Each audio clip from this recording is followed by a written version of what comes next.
V soboto, na predvečer praznika dela, zagorijo krasovi. Stara ljudstva so verjela, da narava za prebujanje zimskega spanca potrebuje sonce, tega pa predstavlja ogenj. Ta običaj so kasneje prevzela delavska gibanja, delavci s tem opozarjajo na svoje pravice. Kako pravilno in varno zakuriti ogenj, smo se pozanimali pri tabornikih v Žireh.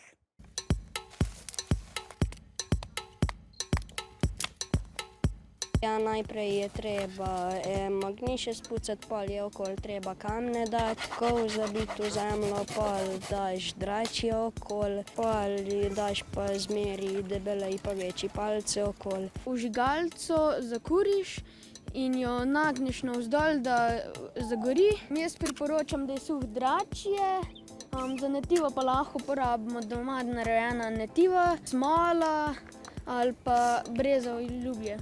Gozdovniki in gozdovnice obvladajo tudi kup drugih za tabornike pomembnih veščin. Šotor znajo postaviti v 2 minutah. Za vas imajo nasvet.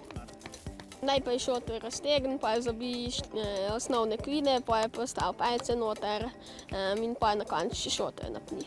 Spretni so tudi pri postavljanju signalnega stolpa, kjer je pomembno, da obvladajo vezanje vozlov. Najbolj pa jim je všeč zimovanje in taborjenje. Gremo se različne igre, tekmujemo v različnih disciplinah, streljamo z lokom. Gremo v naravo, se kaj novega naučimo, nove prijatelje tudi lahko dobiš.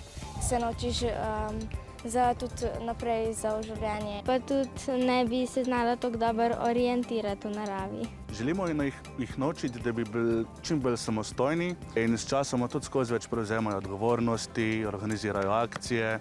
Taborniki se tako že v mladosti naučijo sodelovati, pomagati, negovati prijateljstvo in spoštovati naravo. No, dajmo ga pozdraviti. 3, 4, zdaj!